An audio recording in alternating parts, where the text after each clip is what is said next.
आप सभी का इस वीडियो में स्वागत है। आज इस वीडियो में हम वर्गीकृत आंकड़ों का माध्य प्रत्यक्ष विधि द्वारा mean of grouped data bye direct method ज्ञात करना सीखेंगे। आप सभी को याद होगा कि पिछली कक्षा में हम आंकड़ों को अवर्गीकृत और वर्गीकृत बारंबारता बंटनों यानी फ्रीक्वेंसी डिस्ट्रीब्यूशन में व्यवस्थित करना सीख चुके हैं। आइए इस पर एक नजर डालते हैं। ऊन मंडी में स्थित 30 दुकानों में रखे गए ऊन की अलग अलग बोरियों की संख्याओं को निम्न प्रकार प्रदर्शित करते हैं, जिन्हें हम यथाप्राप्त आंकड़े यानी रॉ डेटा कहते हैं। इन आंकड़ों की सहायता से क्या आप बता सकते हैं कि कितनी दुकानों में 18 ऊन की बोरियां हैं? बिल्कुल सही। इस प्रकार की समस्याओं के हल के लिए हम अवर्गीकृत बारंबारता बंटन सारणी का उपयोग करना पहले ही सीख चुके हैं, जिसे निम्न सारणी द्वारा प्रदर्शित करते हैं। सारणी को देख हम बता सकते हैं कि 18 बोरियों वाली कुल 4 दुकानें हैं। यदि आपसे कहा जाए कि इन अवर्गीकृत आंकड़ों से इनका माध्य ज्ञात कीजिए, तो क्या आप माध्य ज्ञात कर सकते हैं?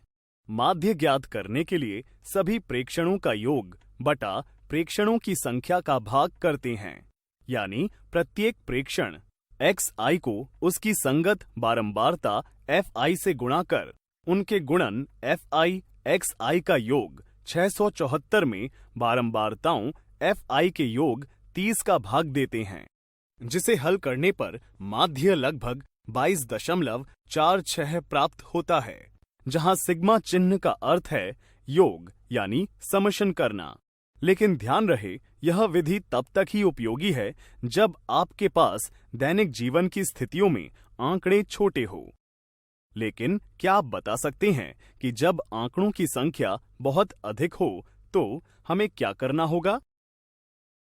आइए उपर्युक्त उदाहरण द्वारा इसे समझने का प्रयास करते हैं। आंकड़े अधिक होने के कारण हम उन अवर्गीकृत आंकड़ों को समूहों में वर्गीकृत यानी बांट करके इन्हें छोटा कर देते हैं। उपर्युक्त आंकड़ों से बता सकते हैं कि हमारे पास न्यूनतम बोरियों 13 और अधिकतम बोरियों 34 हैं। इसलिए वर्गीकृत आंकड़ों की चौड़ाई को 5 का वर्ग अंतराल बनाकर उन्हें वर्गीकृत आंकड़ों में बदल देते हैं, जहां पहला अंतराल 10 से 15, दूसरा अंतराल 15 से 20 है और इसी प्रकार अंतिम अंतराल 30 से 35 का होगा। लेकिन ध्यान रखिए, वर्ग अंतरालों की बारंबारताएं निर्दिष्ट यानी कि अलोकेटिंग फ्रीक्वेंसीज करते समय किसी भी वर्ग अंतराल की ऊपरी वर्ग सीमा में आने वाला प्रेक्षण अपने से अगले वाले वर्ग अंतराल में लिया जाता है। अतः हम कह सकते हैं कि वर्ग अंतराल 10 से 15 के बीच 5, 15 से 20 के बीच 8 और अंतिम अंतराल 30 से 35 के बीच 8 दुकानें होंगी, और इसी आधार पर एक वर्गीकृत बारंबारता सारणी का निर्माण करते हैं। चूंकि हमें इन आंकड़ों की सहायता से माध्य ज्ञात करना है, इसलिए हमें एक ऐसे बिंदु की आवश्यकता होगी जो प्रत्येक वर्ग अंतराल का प्रतिनिधित्व यानी रिप्रेजेंटेशन करे। अतः हम प्रत्येक वर्ग अंतराल के मध्य बिंदु या वर्ग चिन्ह को उसका प्रतिनिधि मान सकते हैं, जिसे xi से दर्शाते हैं। यहाँ हम सारणी से देख सकते हैं कि पहले वर्ग अंतराल के लिए मध्य बिंदु 12.5 हैं और इसी प्रकार सभी वर्ग अंतरालों के मध्य बिंदु ज्ञात कर लेते हैं। उसके बाद इन सभी मध्य बिंदुओं का गुणन इनकी संगत बारंबारताओं से कर इनके योगफल 685 में इनकी बारंबारताओं के योग 30 का भाग देने पर दिए हुए आंकड़ों का माध्य लगभग 22.83 प्राप्त होता है।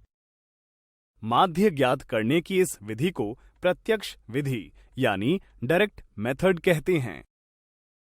यहाँ हम सारणी 1 व 2 में समान आंकड़ों का प्रयोग करते हैं, परंतु फिर भी हमें इन दोनों से माध्य का मान अलग अलग प्राप्त होता है। क्या आप बता सकते हैं कि इनमें से कौन सा माध्य अधिक सही है? बिल्कुल सही। हम कह सकते हैं कि 22.46 बिल्कुल सही माध्य है, जबकि 22.83 एक सन्निकट माध्य है। इस प्रकार हम किन्हीं भी अवर्गीकृत आंकड़ों को वर्गीकृत आंकड़ों में बदलकर प्रत्येक वर्ग अंतराल के मध्य बिंदु या वर्ग चिन्ह को उसका प्रतिनिधि मानकर उन आंकड़ों का माध्य ज्ञात कर सकते हैं। इस वीडियो में आज हमने वर्गीकृत आंकड़ों का माध्य प्रत्यक्ष विधि द्वारा ज्ञात करना सीखा। अगले वीडियो में हम इस पर आधारित कुछ दिलचस्प उदाहरण देखेंगे।